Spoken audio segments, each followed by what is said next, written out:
Yes, so my name is Petri and I come from Finland. Recently moved here. I'm 36 years old. Wow. Thank you for having me here. 36? 36 years old, yes. I just turned 2 weeks ago, yeah.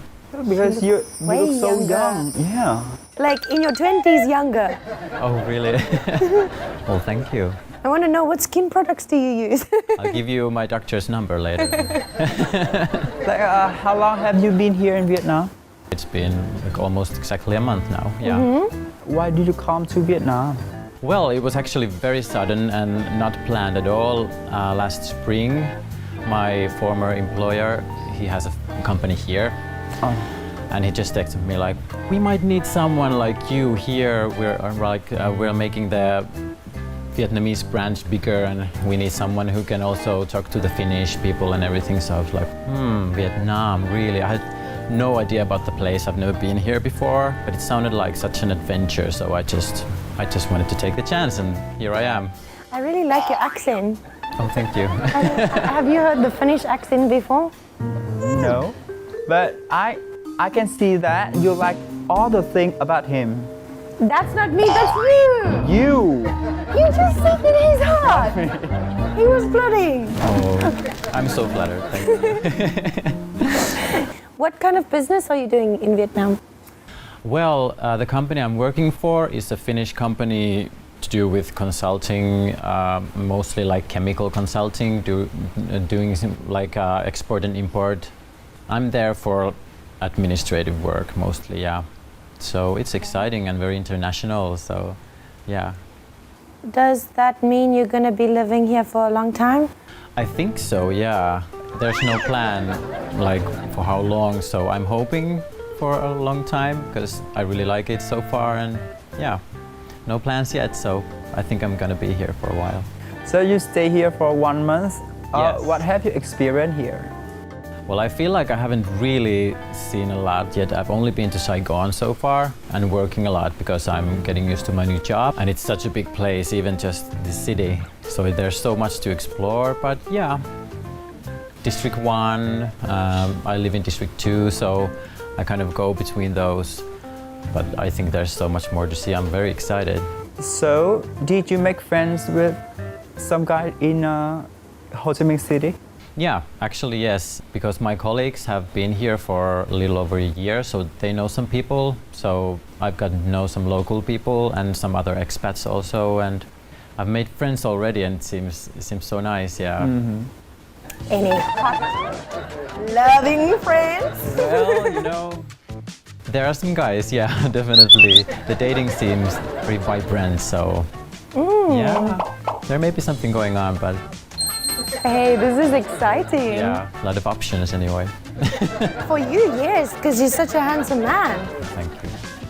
And which thing do you like the most here? Like food or? Well, actually, food was one of the most anticipated things here when I came because I'm a foodie and I love Asian food. Vietnamese cuisine was a new thing for me.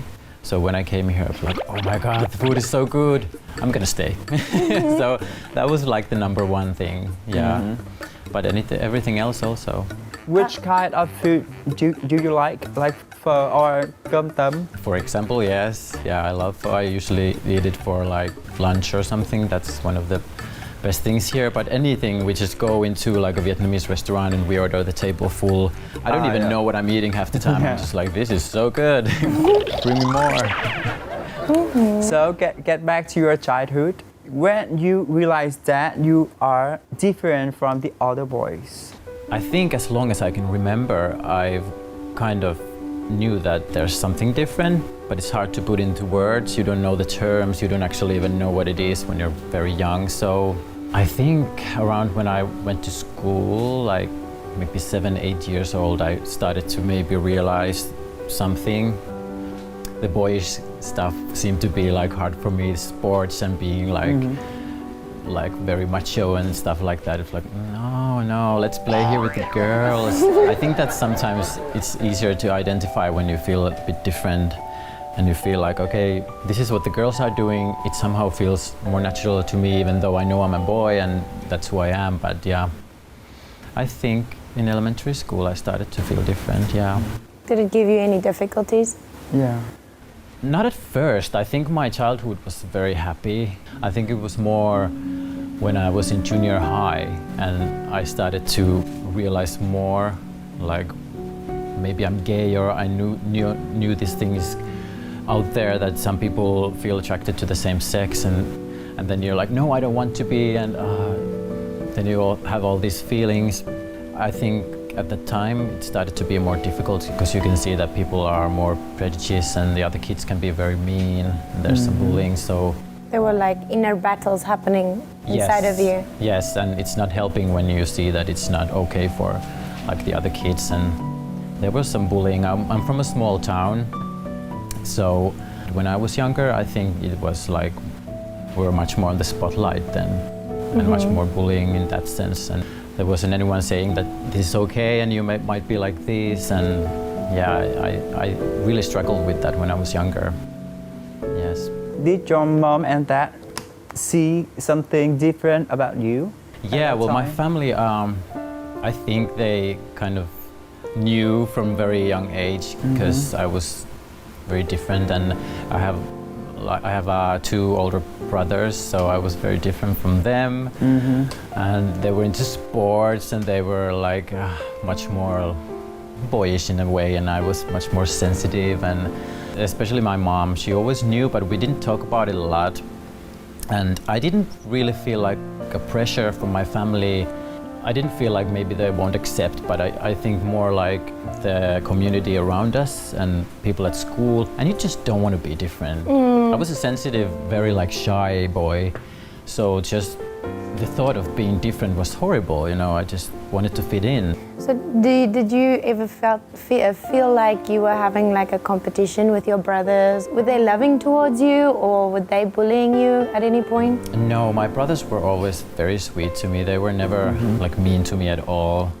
And there was no competition. Sometimes I feel like my oldest brother is like this perfect example of a child. He's done very well at school and professionally and married and has kids and been always like this model citizen kind of. So I think I've always kind of compared myself to him, maybe the rest of our family also, but not in that sense.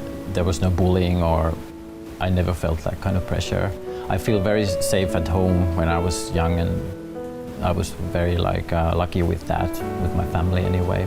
And when you decide to come out with your family? I think I was 16 or 17 when it was first like very apparent. We didn't speak about it much. My mom maybe asked me sometime like, are you maybe attracted to guys? I was like, no, what are you talking about? I think this was maybe around 15. If mom is watching, she might be like, no, she remembers it wrong, but it was something like that. And then at 16, 17, when I started dating, so that's kind of how I just came out. It was very natural, like introducing my boyfriend and talking about like maybe going to a gay club and just keep giving these little hints, and I'm dating someone, and yeah, it's a guy, and very natural, I think, not like a big ceremonial, like I'm gay. And of course, I was super nervous, but it went really well. So I remember this time I introduced my first boyfriend. So he came over for dinner, and my sister was there with her now husband, then boyfriend, and my mom, she was telling me later on that she didn't show this to me then, but she was really nervous because she knew that my boyfriend was a bit older than I was, 7 years. And she had this image in her head like of this big hairy daddy with leather and stuff like that, because especially at that time she didn't really have that good of an image from the media or anywhere. The representation isn't that good, so that's her fear. And then my boyfriend was very normal, looked kind of similar to my age and very nice, like this good boy. I thought she was just like, yes. Thank God he's not a drag queen. Yeah, we had a good dinner and everything went fine and very natural. So when it comes to family, I was very lucky, yeah. And the love between you and said boyfriend, did it last over the years? It lasted for a few years, yeah. I moved out of my parents' place to live with him also. So it was very good, and actually helped me a lot because when I was younger, going back to like my early teens, and when I was still struggling with my sexuality, even though I had it very good, I kind of struggled with my mental health because of that. So I got depressed, and my school was going like not very good. I had panic attacks and everything, and my mom didn't know what was going on. My family was like, what's going on? And I think this is where it came from, just from like feeling outside. And sometimes I even feel ashamed of it, because I know that some people have it like much harder than me. You feel ashamed about being... having anxiety about it and depressed about it when I was younger. But then again, now I look at this young boy that I was like, sure, it's of course okay to feel not good about these things. So when I met my first boyfriend, I thought that helped me a lot. So I just kind of found myself and found the gay community at the same time, and I was like, yes, I have a boyfriend, he has a car, and he's picking me up with his nice car, and we're going somewhere, and I felt like such a grown-up, and just, haha, all the bullies back at my school. And got your confidence back, and yeah, a safe slowly zone. I did, yeah. Safe zone for you to be yourself. Yeah. So you asking this question? You? No, your turn. Why? Your turn. Why my turn? 1, 2, 3.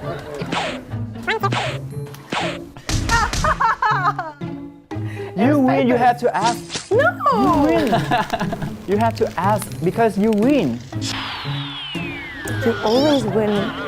So, I would like to know a little bit more about your sex life. Okay. And, the first time that you did the doo-doo. Okay, yeah. God, do I even remember? It's been so long. Right? I think my first time was, I think I was 17. So this was actually a guy that I dated just briefly. I didn't actually call him my boyfriend. It's just something we saw each other for like a month. It was just before this first boyfriend I was telling you about. So probably like my first times when I went to a gay bar, and then I hooked up right away with this very handsome blonde dude, and not very romantic or anything, but that's when it happened. And I was expecting to feel like so different or something, but it was just like, okay, I have a hangover, what just happened? But it was good. What happened last night? What happened? I think something happened, yeah. I think it was okay. So you don't really remember the first experience, but after that, with your boyfriend, it was more loving kind of thing, yeah? Yes, maybe that's what I think when I think about like my first sexual encounter, or like my experience goes back to my first boyfriend, of course, and that was like very good and nice, and where I kind of found myself like sexually, because you can be very nervous when you do it like the first time. So it's like, oh, gay sex, so frightening. What's going to on? do, right? Can I read up somewhere? I don't think there was Google at the time. Oh, why you have to read when you can watch movie? Yeah. Look at the expert here, right? I'm sure I did. You're wasting your time. Yeah, I'm sure I did that. Yeah, it's true. But is that really always the best version of sex? Though? I don't know. So, your first boyfriend, was he like your ultimate love story? It's hard for me to think about that, or like I've never thought about it like that, because yeah, that's one of the most important ones for sure.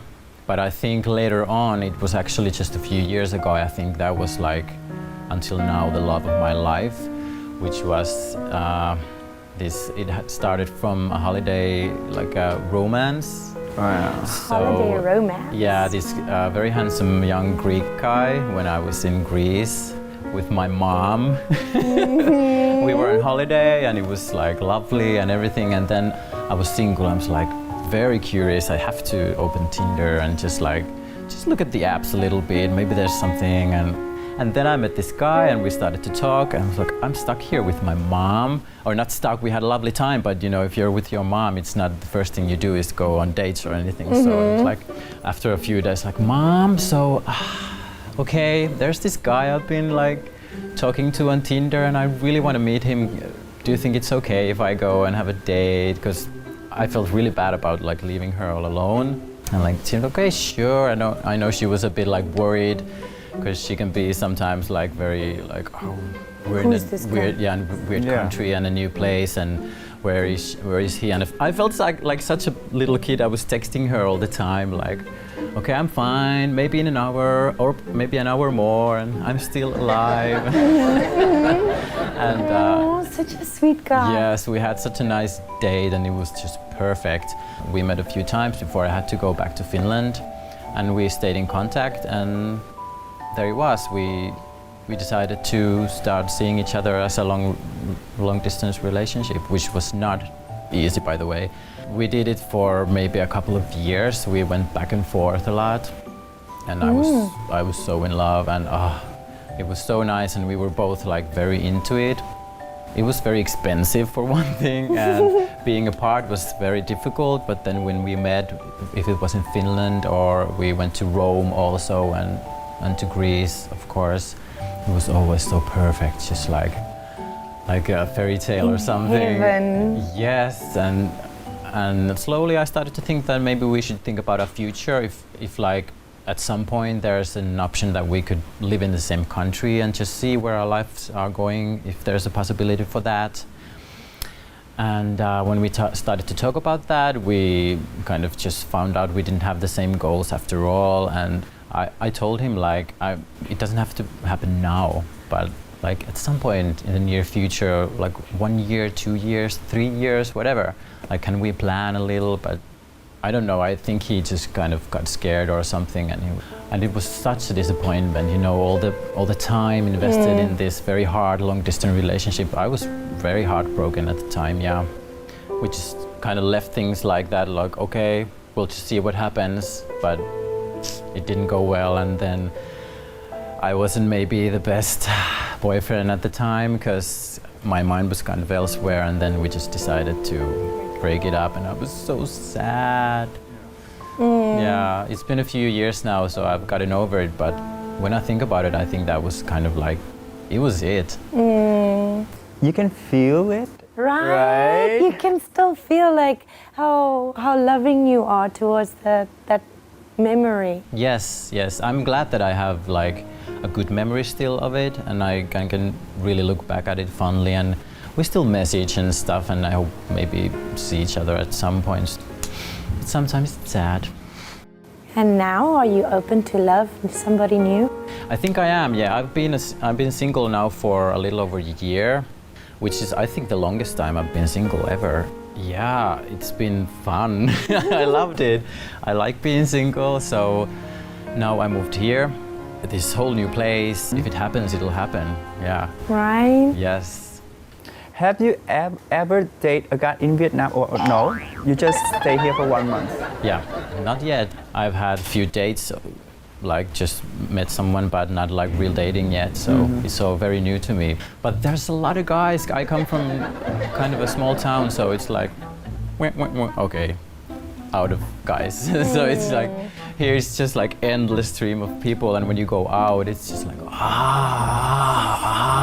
so many possibilities. Walking on so many possibilities. Yeah, right? and the local guys seem very nice and very, very handsome, and yeah, it's nice.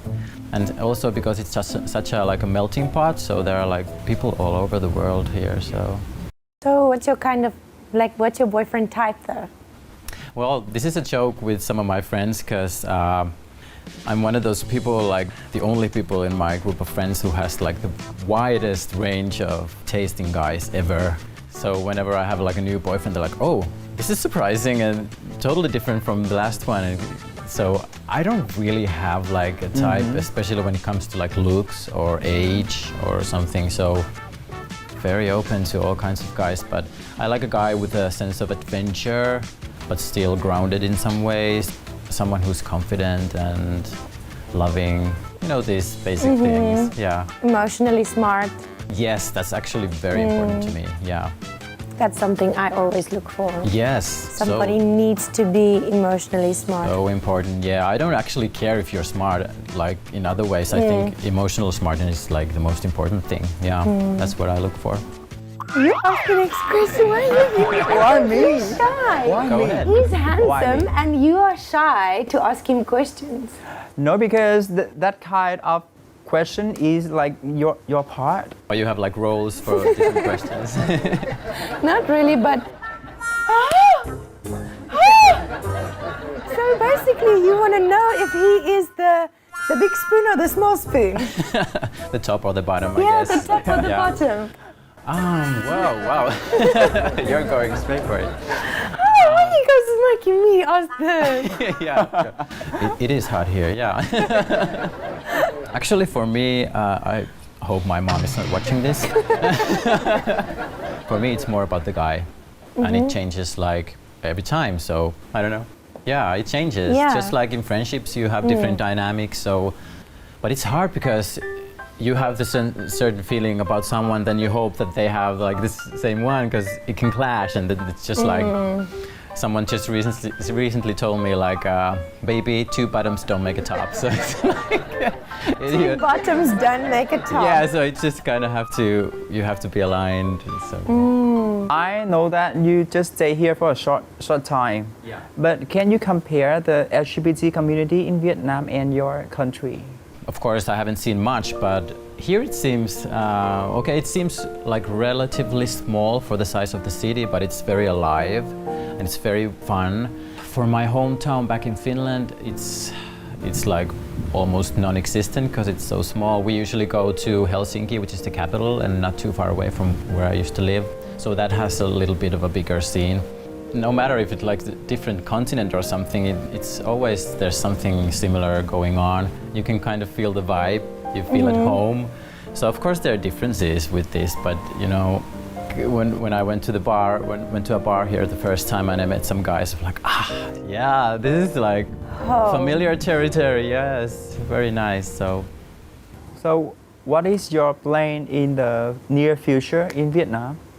I have no plans to like leave anytime soon, so yeah, I just want to get to know the place, want to get to know the language, get to know the people, maybe meet some guys, yeah, date some more. And also because now I'm in Asia, I want to travel and see the places that are near here, because that's new for me and such a good opportunity. Also just to go and see the LGBT community in other countries near here. So do you have any message to share with the LGBT community? For me, like we were talking about community and also family, which is very important to me. If some young kid is feeling alone or like an outcast, and if you have trouble with your family, I think there can always be like a chosen family for you, and you can find a community and you can find the people, you can find the safety in other people. For me, I was lucky it was my family, and I've kind of extended my family to people in the LGBT community too. But yeah, that's my message to everyone, like find your family, and that's where your strength is. Find your family, find your support, right? Yes, indeed. So, before we end the show, I need to give you something special from me and Tuân. Oh really? Oh, thank you. Thanks, that's so nice. Thank you so much for being on our show today. Thank you for having me, it was a pleasure. Thanks for coming to our show and share your stories. Thank you, thank you.